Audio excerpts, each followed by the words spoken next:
Yo, what's going on, beautiful people? Welcome back to another episode of Respect the Game podcast. As always, you already know we do not take y'all new listeners giving us a chance and checking us out to see what we got to talk about. And we damn sure do not take our current and reoccurring list.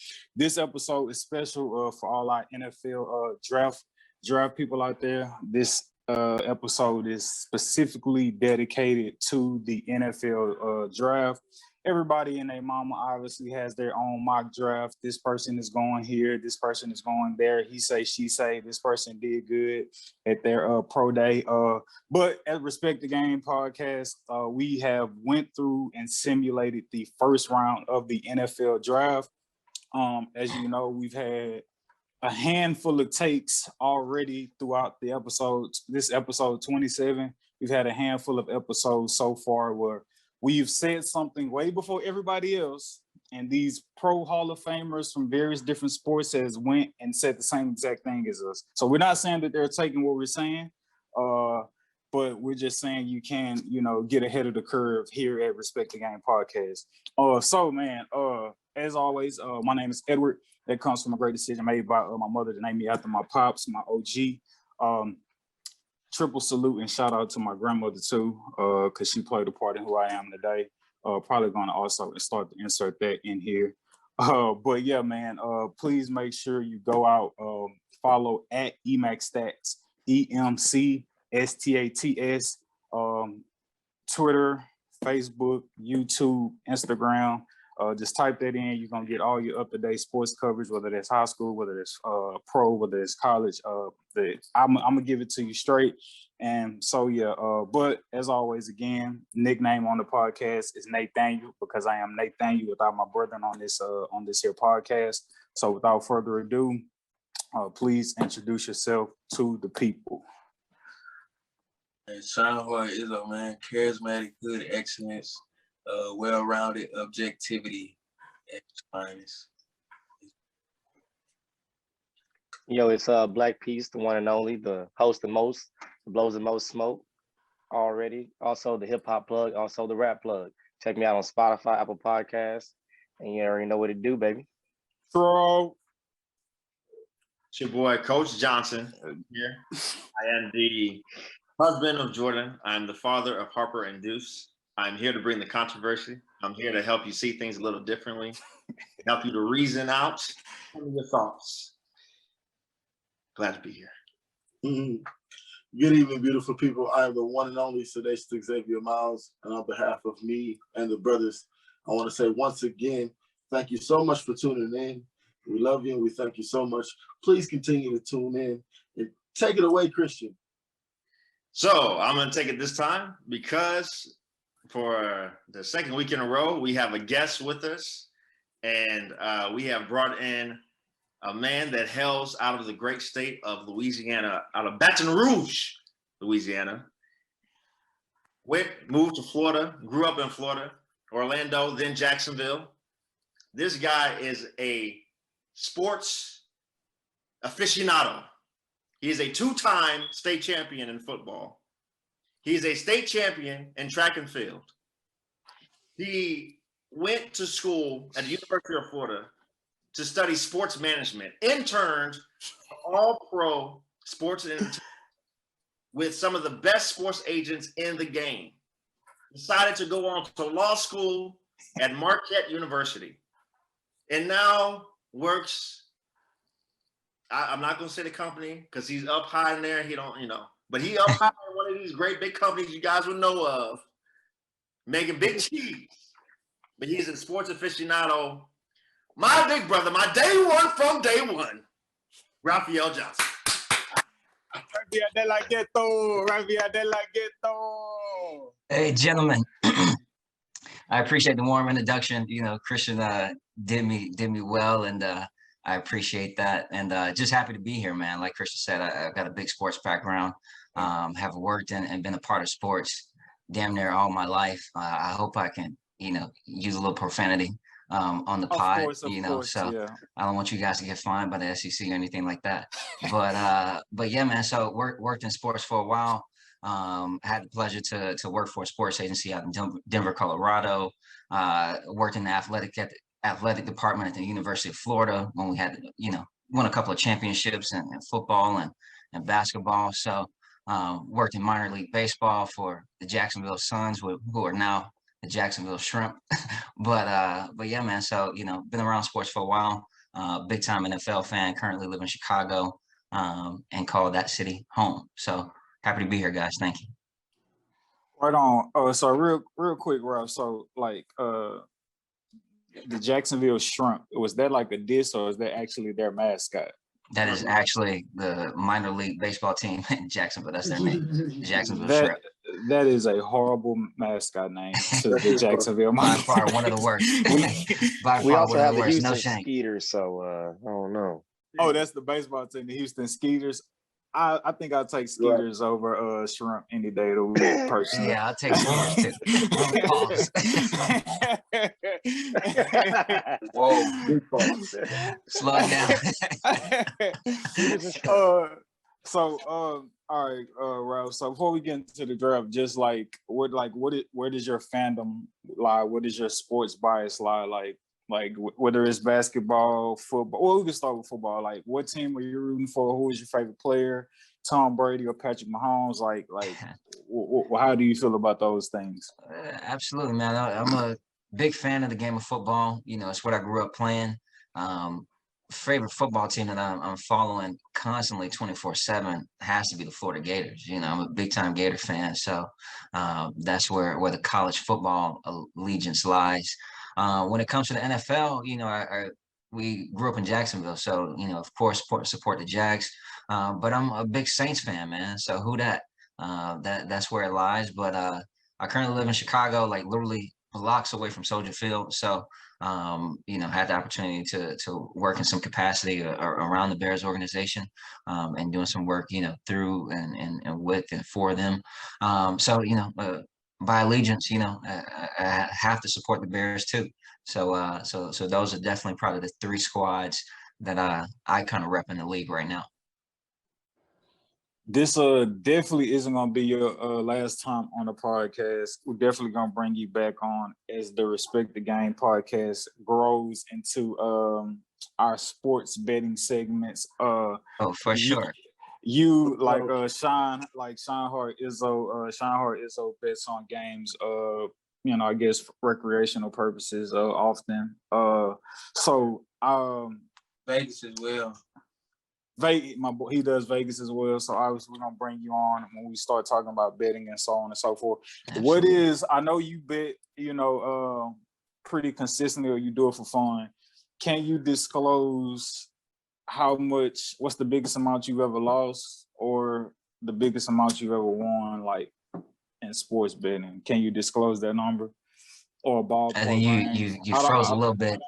You froze a little bit, E, but I will not disclose those facts. I just had to ask. I will not disclose those facts. I hit a couple of parlays out here before, you know what I'm saying? But okay. But yeah, absolutely. Okay. Nah, definitely, man. But yeah, man. So to all our listeners out there, right? So like we said early on, obviously everybody and their mama has their own mock draft and simulation. Part of me personally, I feel like it's these media companies' job to hype up this player one week, then hype up the next player the next week, and so on and so forth, to keep you as a watcher and keep their ratings up and keep you engaged and make sure you want to tune in during the NFL draft. So sometimes I feel like the critiques and the evaluations are really just like fluff, and sometimes it's just to make up space for the airtime that they have.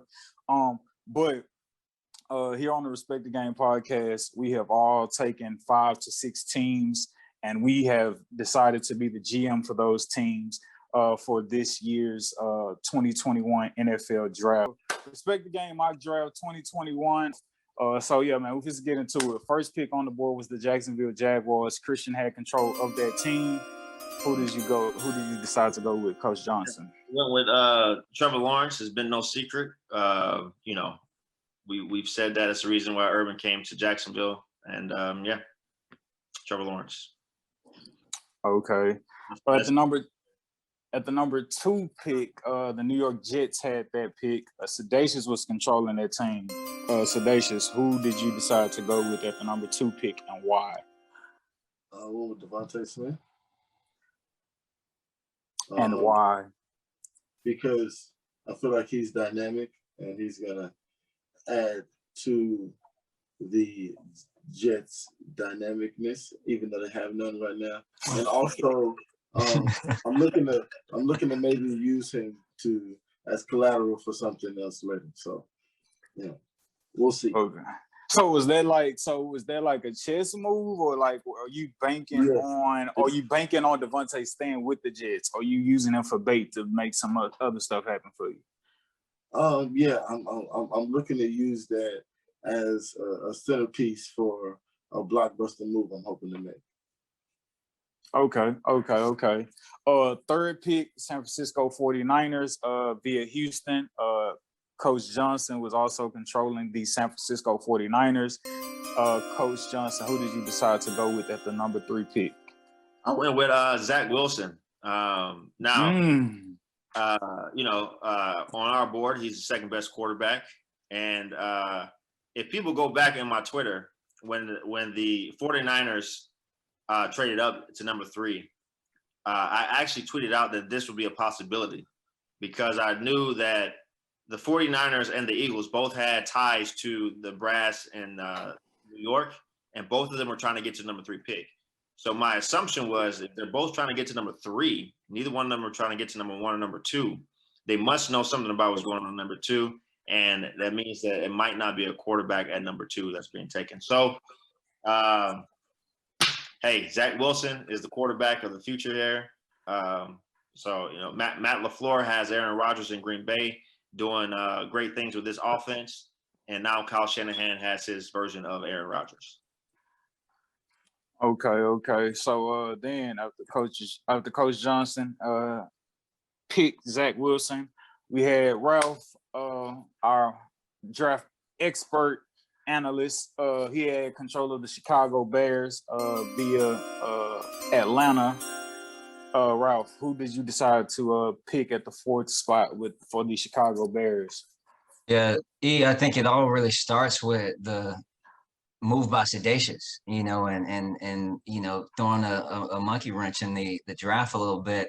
Everybody thought that the Jets were going quarterback with Zach Wilson, and it shook up the board for a lot of teams. So, and if anything does happen like this in the actual draft, I think you're going to see teams try to rush up the board. Chicago was one of those teams where you heard all offseason, we thought he was coming. You thought Russell Wilson was coming to Chicago. That's all the city thought for weeks and days on end during NFL free agency. We thought a deal was going to get done to finally get the Bears the quarterback that they need, the franchise staple, and it just didn't happen. So for us, when we saw, a guy like Justin Fields available, you go and get him. Matt Nagy has not had a quarterback that is actually his guy that he's been a part of the draft with. So we worked out a deal with Atlanta. Atlanta was looking to move back, and we worked out a deal to move up. So, and we went with Justin Fields, a generational quarterback, and on our board, one of the best quarterbacks in the draft. Generational is stretch. Hey. Let that man be a GM. He said he got a big heart. Oh man, that was funny. He's our guy. He's our guy. We believe in him. He's our quarterback. He's our guy.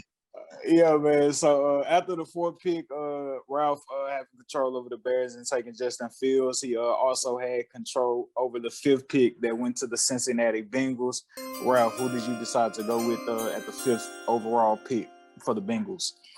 We went with, probably the arguably one of the best wide receivers in the draft. If 1-2 outside of Devontae Smith, you go and get a guy like Jamar Chase who played with Joe Burrow at LSU. These guys were dynamic, and won a national championship a few years ago. Joe's been, hounding for this guy. So for me, it was only right to go get a playmaker to put alongside T. Higgins and really make that Bengals offense explode. I just don't know who's going to be able to guard both of those guys on the outside with Joe throwing to him. Oh, right on, man. And so at the 6th pick was the Miami Dolphins via obviously the Philadelphia Eagles. I want to say 76ers playoffs around the corner. Forgive me. But yeah, Miami Dolphins at the 6th pick. I had control over that team. I decided to go with Kyle Pitts at the tight end position for Florida. Obviously, the grade and the just evaluating Kyle Pitts' game is like he's at the tight end position, but he has the skill set and the just physical structure of a wide receiver. I think with Tua still being young and being able to get what is believed to be a big time player and Kyle Pitts, having them come together early in their careers and being able to develop a chemistry with one another as that offense is still being able to grow. Hopefully he doesn't get hurt. I would think he's suspended or something like that. I'm not sure for how long. Will Fuller. So I know he's been nagged with injuries, but the Dolphins have him, so hopefully he could be a piece. But yeah, I'm really banking on having the Dolphins be able to grab Kyle Pitts, being able to build a strong foundation for that offense moving forward in the future. And so Sedacious was controlling the Detroit Lions, who had the 7th pick. And Sedacious, you had picked Penei Sewell, offensive tackle from Oregon. What made you want to go with that pick? Because I feel like we need the protection. You can't never go wrong with picking the best offensive lineman in the draft. So, of course, I had to stiffen up the offensive line. We'll work out the rest of the positions later on.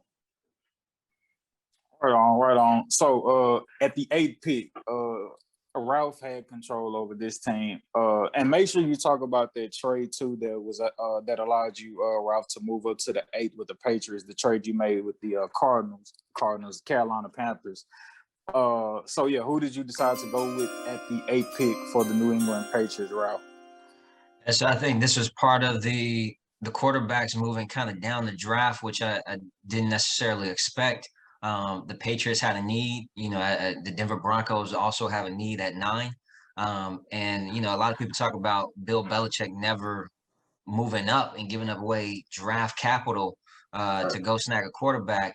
They just hadn't had to, before. So, you've had Tom Brady there for the past 20 years. So for me, it was seeing a guy like Trey Lance, who they liked, very athletic quarterback, a little raw, but a guy that they can still build the franchise around. The Patriots made a lot of moves over the offseason, spent a ton in free agency, have a lot of guys coming back, post-COVID. They're quarterback away. You still got Cam there, but Trey Lance is a guy that, could push for some playing time, day one. So for me, it was only right. And I think that we gave away a first and a 2022 first and a second round draft pick along with the first and this year's draft to swap and move up. So it made sense. The Patriots found their guy and they move up and get him. Right on, man.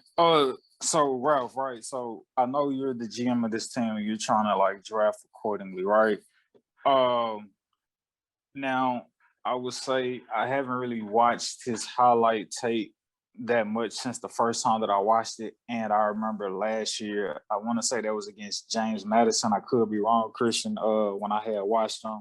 And it was like, all this hysteria, like, oh man, the guy doesn't throw interceptions. He has no interceptions in all these passes.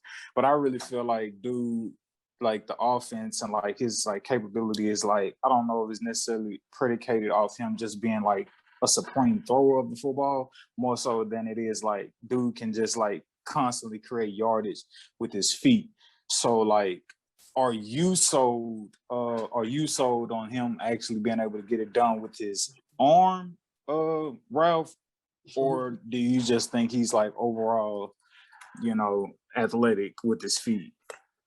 I think he can do both. And I think if you look at the way the league has gone, you need a guy that can be a dual threat. Who are the best quarterbacks in the league right now? Kyler Murray, Deshaun, Lamar, Patrick Mahomes. And this is a guy who can do a little bit of both. All right. So all right. So after Ralph with the 8th pick, I had control over the Denver Broncos with the 9th pick. And I decided to go with Mac Jones, quarterback from Alabama.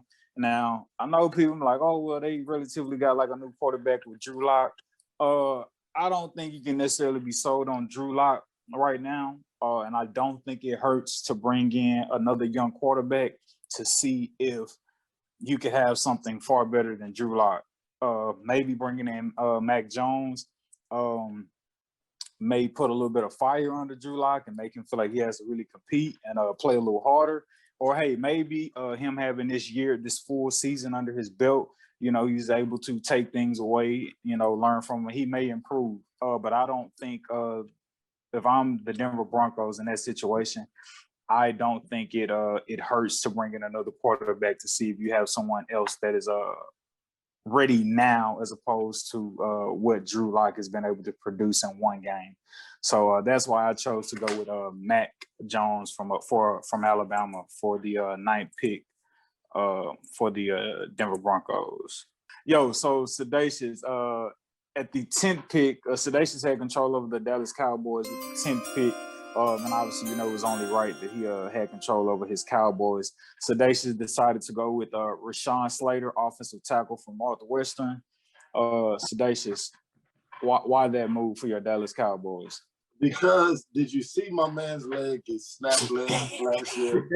We're not trying to have that shit again this year.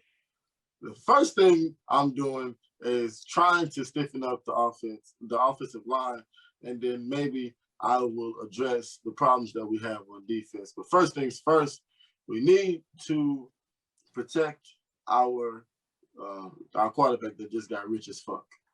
So yeah. Right on. So after the Dallas Cowboys 10th pick, moving on down the board at the 11th pick, the New York Giants were controlled by none other than Scheinhardt Izzo.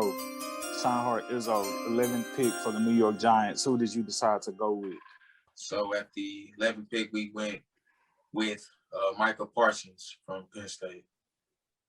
I decided to go with the best player available, in my opinion, on our board. Generational talent at the linebacker position, explosive sideline to sideline. Just a hybrid athlete at the position with the speed. Had a superb pro day, so he tested as good, as he looked on film. Pause. But yeah, so at the 12th pick, the Philadelphia Eagles were controlled by our brother Black Peace via a trade with the San Francisco 49ers. Darnell decided to go with Jalen Waddle at wide receiver from Alabama, and you can break that down for us, Coach Johnson. Yeah, I actually thought it was a pretty good pick. I know a lot of people here were probably expecting them to go with a corner because they showed at the corner position for a while now. But I think with them going with Jalen Hurts at quarterback, being able to have more weapons on the field so they can actually go against some of these top-notch defenses in their division, right? Washington football team has a defense that's no joke. The New York Giants sneakily have a very good defense, and as we see by the pick before them, they're getting better. So for them to have Jalen Waddle to create separation, to pair with Jalen Reagor, and what they got going on in the offense there, then they may be able to help Jalen Hurts look a little bit better. So I like the pick there. So that's what's up. So after that Philadelphia Eagles pick at the 12th pick, the 13th pick, we have the Baltimore Ravens. I was controlling that team. If y'all are avid listeners of this podcast, y'all know how much I cringe at the Baltimore Ravens offense as it relates to Lamar Jackson throwing the football and whether or not he has the appropriate weapons. So the Ravens were at the 27th pick. I traded up I traded up to the 13th pick, giving away that 27th pick, the second round overall 58 pick, and a 2022 second round pick, I believe, if I'm not mistaken. I made that trade with the Los Angeles Chargers. And so my mindset and moving up is that I really and truly wanted to get Lamar Jackson the best wide receiver available. And I didn't want to hope and wish and pray that a great wide receiver would still be on the board by the 27th pick. So I decided to trade up and try to get someone as soon as I could and not take any chances. And with that 13th pick for the Baltimore Ravens, I decided to draft Rashad Bateman, wide receiver from Minnesota. I think obviously because Minnesota may have not necessarily been in the spotlight or been in that many big time games as the Jamar Chases and Jalen Waddles and Devontae Smiths. I think he may be slightly overlooked. I know on PFF, Pro Football Focus, they have him under those quarterbacks, but I wouldn't be surprised if Rashad Bateman turned out to have better careers than all those guys. Maybe it may be a slight edge or back and forth for him and Jamar Chase, because I agree with Ralph wholeheartedly. Like that chemistry with Joe Burrow being in Cincinnati, like I think that's gonna hurt them a lot. But yeah, don't sleep on Rashad Bateman, and I think this is a best pick. I think with this pick alone, I think you got to give the Baltimore Ravens overall A+ in the draft if they could possibly land Rashad Bateman. So that is why I decided to go with Rashad Bateman at the 13th pick for the Baltimore Ravens. And after that pick, appreciate it. Moving on to the 14th pick, Minnesota Vikings were controlled by Black Peace. And he decided to go with J.C. Horn, cornerback from South Carolina. And you can break that one down for us, Coach Johnson. Yeah, so again here, this may be a surprise to even some of the Vikings fans and people who might have expected him maybe to go offensive line or go somewhere on the defensive line. But they made a lot of moves in free agency to handle that defensive line. And Mike Zimmer, a defensive head coach, had a pretty bad defense last year. So I'm not surprised at the pick going with a defensive guy. Yes, they got Patrick Peterson in free agency, but he really didn't play like the Pat P we knew of in the past last year. So solidifying that cornerback position with J.C. Horn, who is a dog, was a good pick there. Maybe Patrick Surtain might have been a better guy, but you can't go wrong with this guy here. So I like the pick there. So at the 15th pick, we have the Carolina Panthers, who received that pick, trading down with the New England Patriots. Sedacious was controlling the Carolina Panthers. He decided to go with Kwity Paye, edge rusher from Michigan. Sedacious, why Kwity Paye for the Carolina Panthers? To be honest, America, I drafted ill. Carolina does need offense. I do not know why I picked that. Because he was like one of the best players on the board. So I was like, why not grab one of the best players on the board? So it's got a great name too. Right. Appreciate it, Ralph. Yeah. Fantastic name. And also too, man, I mean, they could build through that defense. They'll probably with that pick, they would probably have one of the better offensive lines. And so you still got to start. That's why I got a Coach Johnson to help me out like that. Yeah, you got Tom Brady in the division. Getting to him to create pressure is gonna be keys to victory there. Atlanta's gonna have a better offense this year, as well as the Saints. So getting to those quarterbacks, you might be able to create some turnovers and get the ball to Sam Darnold on the offensive side. Get you a Coach Johnson. Yo, man, yeah. And before we keep digging down into the first round draft picks, again, you're listening to the Respect the Game podcast, NFL mock draft special edition. Like I said before, we have had episodes where we have given out great knowledge and insight on the game, and then a couple of days or weeks later, it has somehow matriculated into the mainstream internet. So, feel free to bet on these picks, if you will. If you cash out, make sure you show love. If you don't cash out, Hey, you grown. You had the choice not to do what I said. All right. Please break us off if you cash out on this, please. Yeah, man. So moving back on to the draft, man. 16th pick on our draft board was with the Arizona Cardinals. Sean Hart Izzo had control over that pick. Sean Hart Izzo at the 16th pick for the Arizona Cardinals. Who did you decide to go with? So we decided to go with the protege, second heir of his name, House Second, Patrick Surtain Jr. from the DBU, Alabama Crimson Tide. At the 16th pick, the Arizona Cardinals, we went on the defensive side of the ball. We did lose one of our better cornerstone pieces throughout our franchise's tenure for the past 10 years, Patrick Peterson, in free agency. But the way he was playing, I won't say good riddance, but they definitely could use some assistance at that position. And just due to, I think he mimics his father from the sense of just a well-rounded corner. He's going to be a technician, just being coached by Nick Saban naturally. So he excels at the little things. And I just think that's going to translate with his natural instincts on the next level. Though he may not be the perfect size for the position, I think he makes up with just natural instinct, ball skills, and just a well-rounded, just overall coverage. Right on, man. So after that, 17th pick, Las Vegas Raiders, controlled by Coach Johnson. Coach Johnson, 17th pick, Las Vegas Raiders. Who did you decide to go with? Yeah, we went on ahead and went with the next best offensive tackle in the draft, Christian Darrisaw, who actually might end up being one of the best in the league. He has a lot of experience going against some of the top edge rushers in the draft. The guys from Miami, he handled those guys pretty well. Boogie Basham, who's probably going to be a second round pick, he handled him pretty well.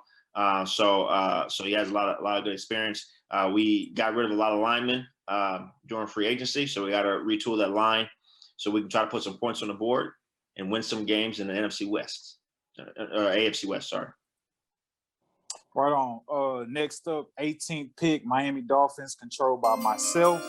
I decided to take Wyatt Davis, guard from Ohio State, for Miami Dolphins. Again, you got Kyle Pitts, you got Tua Tagovailoa. Just trying to build and cultivate their offense as much as possible. Defense was very, very much so good last year. So not necessarily eager to try to make any defensive picks this early in the draft. Really want to try to put a concentration on building that offense for the future as it relates to the Miami Dolphins. So again, I chose to go with, at the 18th pick for the Miami Dolphins, I chose to select Wyatt Davis, guard from Ohio State. After that, we had the 19th pick, controlled by Coach Johnson. At the 19th pick, we had the Washington football team. Coach Johnson, 19th pick, Washington football team. Who did you decide to go with? Yeah, we went with the next best linebacker on the board here, Jeremiah Owusu-Koramoah, a guy who can fly around the field. He's great in coverage. He'll come down and thump you. We're trying to make our defense a little bit better, man. And so pretty much everywhere on our defense was good except for the linebacker spot. John Boss is getting a little older. Our offense is actually looking pretty nice, with the moves that we made in the offseason, but we are not done. We're going to continue to tool this thing. Going to have a repeat as NFC East division champs. Right on. 20th pick, Atlanta Falcons. They acquired that pick via trade with the Chicago Bears. Coach Johnson controls the Atlanta Falcons at the 20th pick. Coach Johnson, who did you decide to select at the 20th pick for the Atlanta Falcons? We got, listen here, it's a take. This might be the best player of the draft. Might be the best player of the draft. Coming out of high school, he was the #1 prospect in the nation. Jalen Phillips, edge rusher went to UCLA, transferred, went to Miami. Yes, he had some issues with concussions in the past, had to retire, but the guys put together. Our defense last year was toe up from the flow up, right? We got Dean Pease coming in here. Everything starts with the line. We're going to get some pressure in the backfield against these guys. We're going to make Sam Darnold look like, the Panthers made a bad decision there. We're going to retire Tom Brady, right? We're going to make Jameis throw passes to us, not to his guys like he's been doing his entire career. And Jalen Phillips is going to be the guy to help us do it. Okay. Good pick by the Falcons. I heard it here first. Hot take, but I believe he stands on it. It didn't sound like he was straddling the fence in any way. 20th pick, Coach Johnson, Jalen Phillips. Yeah, man. So Jalen Phillips, you heard it here first on the Respect the Game podcast. Maybe the best pick in the draft. Don't sleep on him. Do not sleep on him. So at the 21st overall pick, which the Indianapolis Colts had, that was controlled by our boy Sheinhardt Izzo. For the 21st overall pick, the Colts decided to select Tevin Jenkins, offensive tackle from Oklahoma State. Sheinhardt Izzo, why Tevin Jenkins? I just believe that Carson Wentz has had a, history with injuries and not being available. So I think the best thing that we could have done is kind of bolster that offensive line with the next best available tackle, which would be, Jenkins, who's a versatile guy, shown himself pretty consistent throughout his career. And feel like he'll be a plug-and-play player that they'll use rather immediately throughout that rotation. And maybe a cornerstone piece, who knows? But I know that the main need for that team is to, protect Carson Wentz, the newly found asset that they got, via free agency. Mm-hmm. Hey, can I say this? Sheinhardt Izzo has had a sneaky, exceptional draft. Oh, yeah, man. I do my research. Hey, as a Jaguars fan, I would hate this pick. To see Jenkins, who is probably the biggest mauler, best run blocking tackle in the draft, line up next to Quentin Nelson. Woo! I'm talking about it. I mean, man, and Jonathan Taylor in the backfield there. And Frank Wright actually likes to run the ball more than he likes to pass it, though he'll set up some nice things for Carson. So in the AFC South Division, that's going to be that's going to be a matchup that I'm not going to like. So that's a very, very, very good pick there. Yeah, man. So at the 22nd pick, the Tennessee Titans had that pick. That pick was controlled by Sedacious. Sedacious with the 22nd overall pick for the Tennessee Titans. You decided to select Jalen Mayfield, offensive tackle from Michigan. Why that pick, my kind sir? So to kind of piggyback off Coach, the AFC South is shaping up to be pretty interesting. So I just wanted to put some more beef back there to have Derrick Henry. I mean, come on, man. This guy.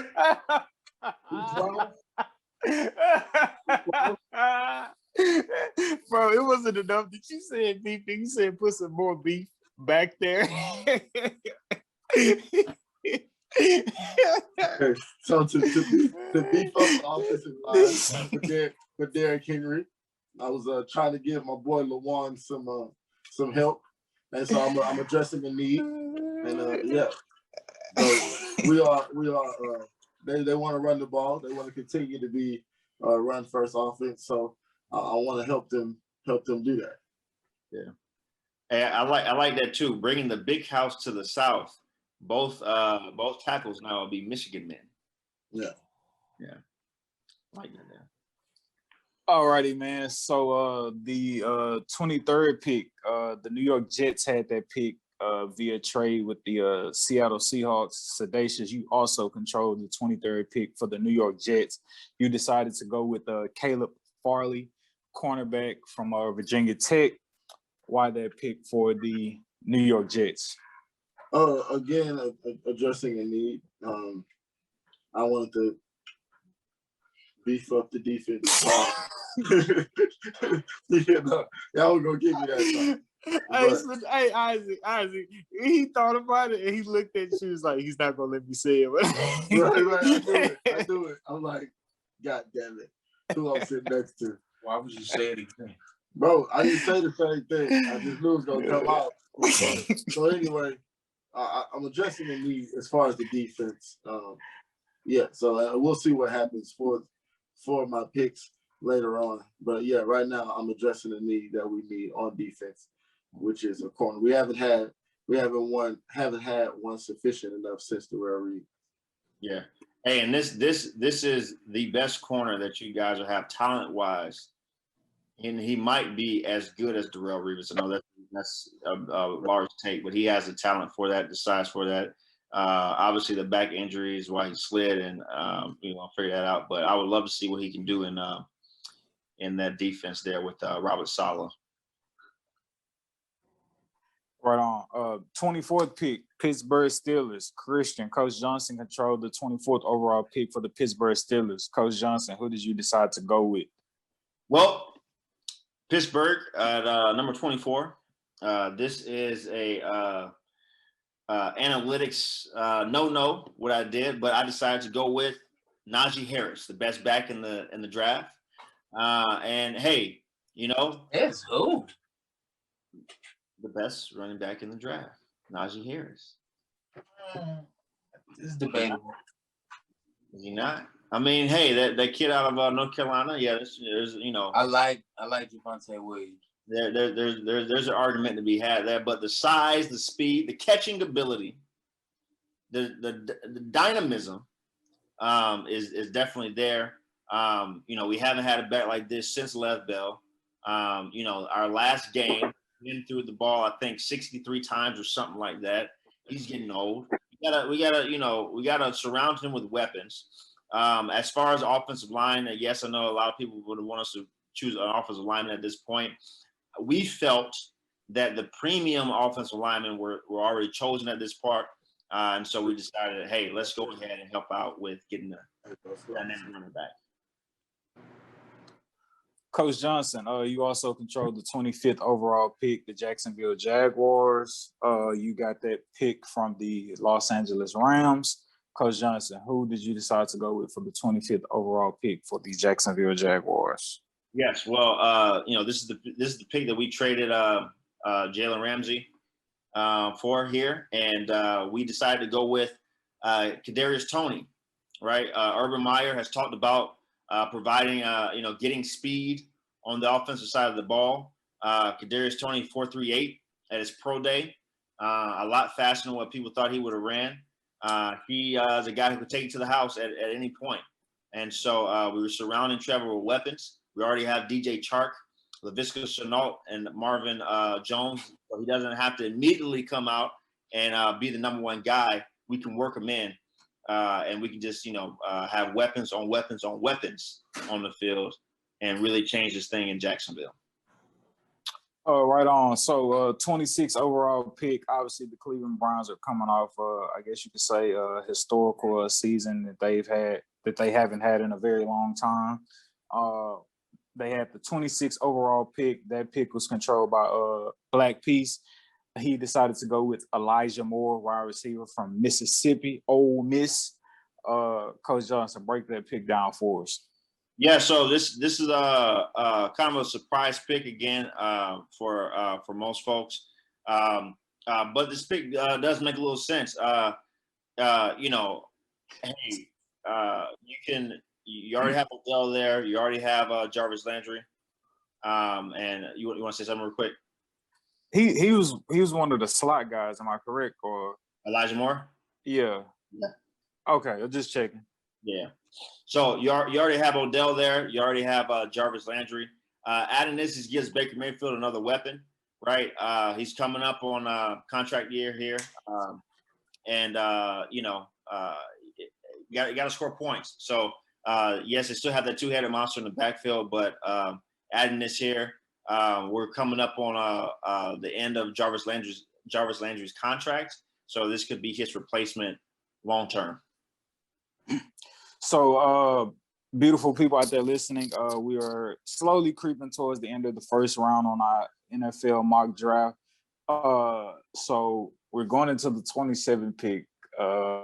And before we get there, this is where for when we did our mock draft is when it really got interesting, because we all know that Coach Johnson's heart lies with the Jacksonville Jaguars. So there are some picks coming up that pissed him the hell off on the draft board.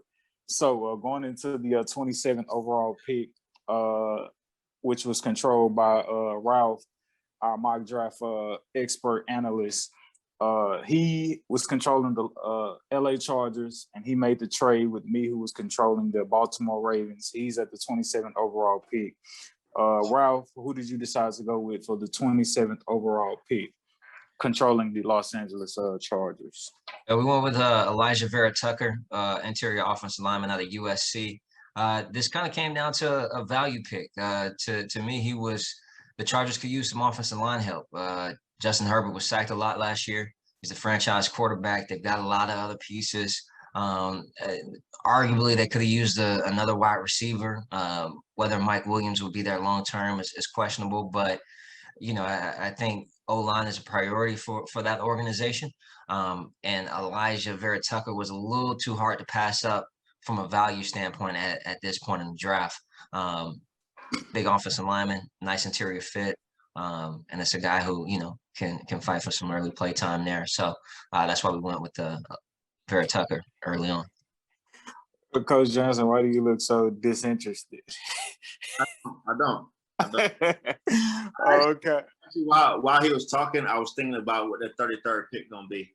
I like some different options here that my first option is gone. So I like. Yeah, I was like, you ain't really got no choice but to like some other options.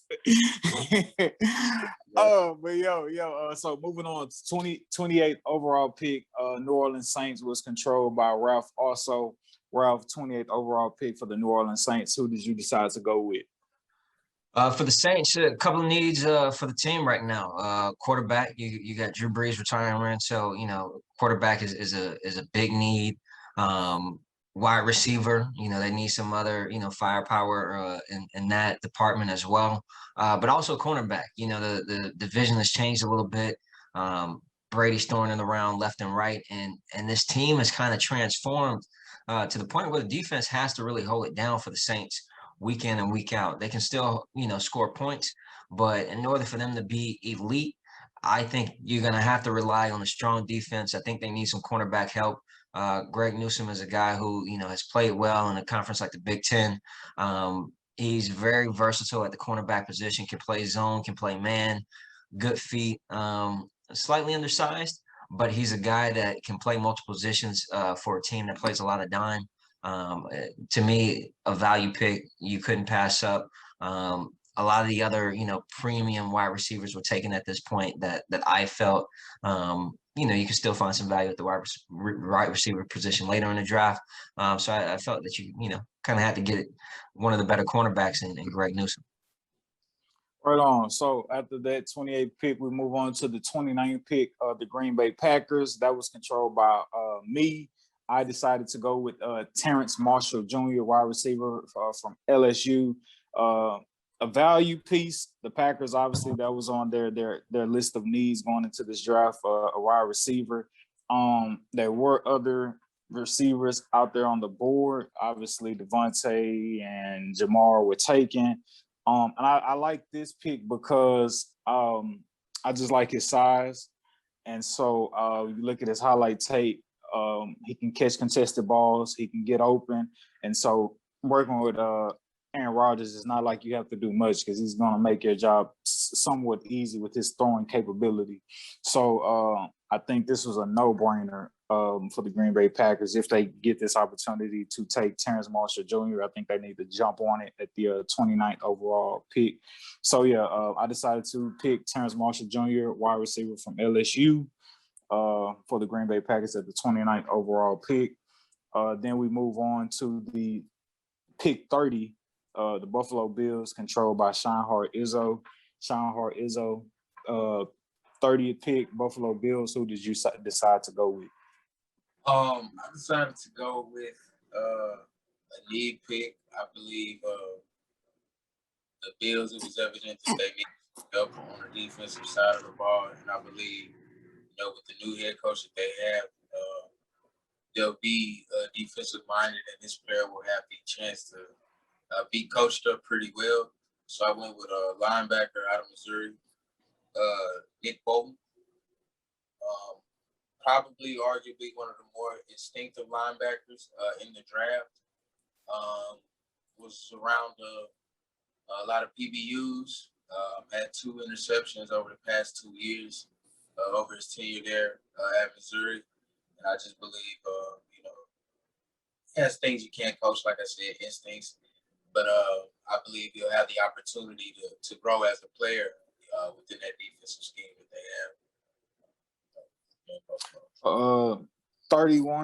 31st overall pick, Kansas City Chiefs, losing in the Super Bowl the way they did. Obviously, no one was expecting it. Struggling at the line. I was. Struggling at the line. Sean Hart Izzo also controlled the Kansas City Chiefs, 31st overall pick. Sean Hart Izzo, who did you decide to pick for the Kansas City Chiefs? In the Super Bowl, man, they tackles got exposed. They got their ass kicked early and often. I know Eric Fisher did go down, but Mitchell Schwartz was also down as well. So given that being that they, lost both of those guys, via free agency, and due to injury, we got to go tackle right here. So I decided to go with the tackle out of the University of Texas at Austin, Samuel Cosme. The guy has literally had over 1,500 snaps in his Texas career. And Pro Football Focus actually had him rated as a 90 in his pass blocking, and I believe that'll be a welcome and needed addition, to that potent Kansas City offense, and hopefully it'll give Patrick Mahomes some life back there, and he won't be getting his ass kicked like that, be losing my fucking money, man. But yeah. Yo, I remember that episode. Let's not relive it. All right, man. All right. So as we wrap up the first round of this draft special mock draft podcast of the Respect the Game podcast, the last pick, followed behind the Kansas City Chiefs, Super Bowl champions, the Tampa Bay Buccaneers, 32nd overall pick. If you're watching this, you can see Coach Johnson shaking his head because of the sadness.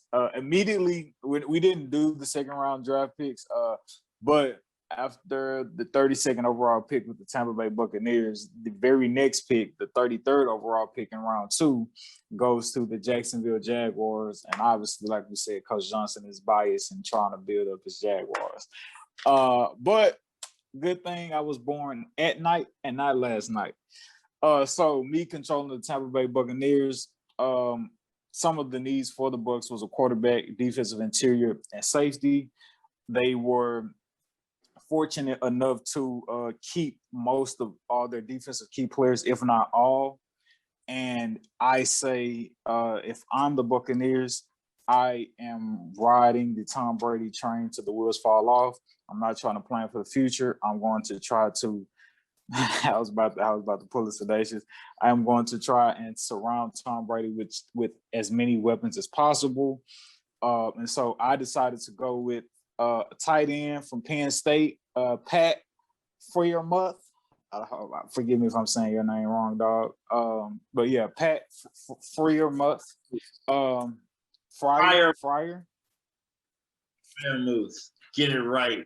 I had time to get it right since I got him. Pat Freiermuth. Yeah, I decided to select Pat Freiermuth, tight end from Penn State, with the 32nd overall pick from the Tampa Bay Buccaneers. If you watch this guy play, he's referred to as a baby grunt. I mean, and like if a guy's referred to as a baby Gronk and you got Tom Brady as your quarterback, you're a damn fool not to select him. And I really think it's as simple as that. But if you go look at his tape, guy can catch. He can catch the deep ball. He can catch the contested balls. I mean, he's baby Gronk. So I mean, that's self-explanatory. Yeah, man. So that is the special edition of the Respect the Game 2021 NFL mock draft. Obviously, there will be plenty more in the very near future. Again, you can bet your money on these picks. If you cash out on them, show us love. If you don't cash out on them, you lose money. You're a grown person. Nobody told you you have to cash out on them. But yeah, man, is there anything else y'all want to add with these picks, Coach Johnson? Like with all that just happened, and obviously your picks getting stolen. Well, not even stolen. You just not getting what you wanted. Like what was your foresight on how you was going to try to continue to like build this team up for Trevor Lawrence? Well, I think well, one thing I'm surprised about is how many great defensive players that did not get drafted in the first round. So you have a lot of edge guys. You only had 2 edge guys that were drafted in the first round, and most mock drafts were having like 5 edge guys go in the first round. So Greg Rousseau still on the board, Azeez Ojulari still on the board, Jason Oweh still on the board. You still have Christian Barrymore still on the board, who on PFF's draft board is number 12, and then you also have Trayvon Moore. So the number 1 safety in the draft. So there's a lot of defensive players on the board there that's available. You also have Travis Etienne. Pair him up with Trevor Lawrence, you never know. So we'll see. We'll see what happens. In the second round there.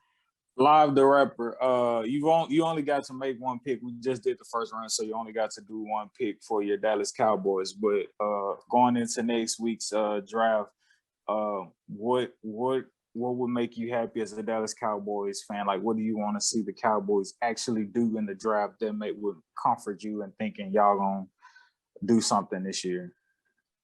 Actually give a fuck about some defense. But if you go all the way back to when I was we was talking about this, I knew this nigga's gonna look at me. I said, if you get Dak a defense, the sky's the limit. If you get him a defense, he can pull the shit show of an offense together. Just get him a defense to when they fuck some shit up, the defense can back him up. We can't have them fucking shit up and then the defense giving away points.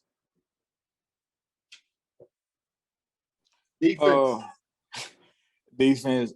So we don't have to touch on the Houston Texans. But Sean Izzo, I know a team that you're adamant about their success, and even last year was the Arizona Cardinals. Is that a team you still banking on to have a great year going into the season, or do you have any other potential teams on your radar? Absolutely. I believe that the Arizona Cardinals will expound on a growing year yet again. And I just believe with the addition of A.J. Green, I mean, the guy holds the NFL record for the most consecutive 1,000-yard seasons to, start a career. You don't accidentally do that by just being average or even just slightly above average. So you pair that with DeAndre Hopkins, the bona fide number 1, in addition to, Christian Kirk, Larry Fitzgerald, who's the ageless wonder seemingly still.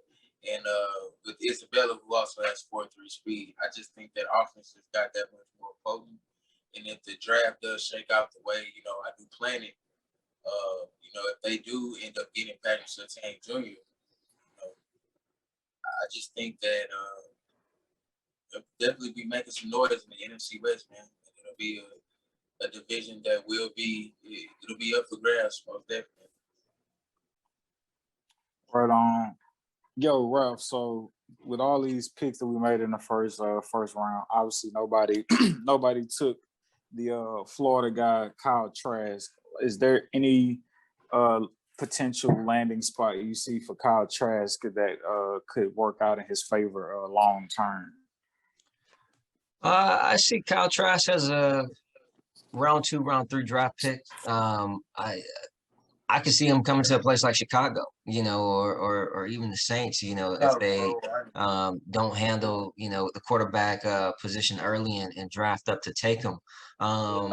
Ideally, I think Kyle Trask in a backup role in some capacity, could be a fit to lengthen out his career. I don't think you put him in a situation where he comes in and has to be number one day one.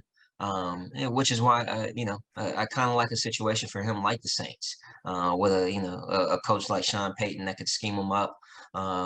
He's Trash is an X and O guy, so placing him somewhere like that, I think would be fantastic for him. Obviously, his last game wasn't necessarily a game you really want to remember from a college player. Absolutely not. Was that just an unfortunate bad day, or in that game did you sense a cause of like worry with him trying to make that transition to the NFL? Not at all. I think the kid's going to be a good pro. He's going to have a long career in the NFL. The last game was a result of having a depleted team. Half the defense wasn't there. The majority of his playmakers were not there. And the kid tried to step up and do a little bit too much, but he had a great season, a Heisman, run, and I think the kid's gonna have a good NFL career. What is your heart lie? Saints or Bears? Saints, for sure. All day Saints. I just had to ask for the people. Saints, for sure. Coach Johnson, you have any closing remarks on this year's 2021 NFL draft? I think we're going to see a lot of surprises this year, like we do every year. I'm excited to see if something like what we saw, in our draft happens with the New York Jets. I've told you guys about a theory that I have. We might see it happen in our round two mock draft there, that this could actually be something that we could see. So I would love to see what the Jags do. 11 picks. So we'll see, man. I think a lot of teams that have been at the bottom of the league can make some moves in the drafts to really set themselves up. So we'll see. It'll be exciting. I'm excited for the Dolphins as well, man. I think the Dolphins have a lot of draft capital, and they've made a lot of good moves over the past 2 years. So to see them add a couple of extra pieces, if they end up with a Kyle Pitts down there, I think that's big for them. But I think just overall from our mock draft, if anything happens at the top of the board with those quarterbacks falling, I just think the theme of our draft was you're going to have a lot of teams trading up. You're going to have a lot of movement within the draft, and that's going to affect a lot of other things, like Christian said before. Jalen Phillips going at 20 is a steal. I didn't even realize he was still available on the board, that low. So I think a lot of things could shake up.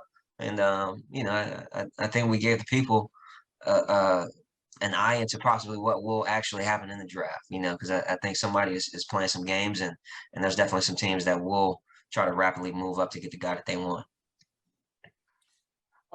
And like Ralph said, we're definitely giving you insight. So again, feel free to cash out on this mock draft. If it works out, show love. If it don't, nobody told you had to do what we told you to do. You're a grown person. But yeah, man, this is the Respect the Game podcast, special 2021 NFL mock draft edition. Thank you, beautiful people, for tuning in, listening to us, and watching us. As always, we do not take it for granted. Make sure you like, comment, subscribe, retweet, share, all that good stuff. Pretty soon we're going to be sending out just some fan comments and stuff like that from everybody that's been rocking with us on the show and showing us love on all social media platforms. Before we sign out, we definitely got to say big thanks again to our NFL draft expert analyst, that being Ralph, as I like to call him, Rafael de la Ghetto. Yeah, man, Ralph, if you want to, you can give the people any of your socials, or if you want the people to follow you out there. If y'all want him on y'all show, y'all gonna have to drop the bag. But but yeah, man, yeah. Absolutely, man. Thank you guys for having me. This was fun. I enjoyed being on the pod. Hit me back up whenever you guys want me back on. Pleasure, kicking it with you guys for a little bit. But I'm on Twitter. You can find me on most, social media, Raphael_Johnson. Easy. So that's it. Right on. Got the government on the live. So, we'll see you beautiful people next week. And thank you for listening. This is the Respect the Game podcast.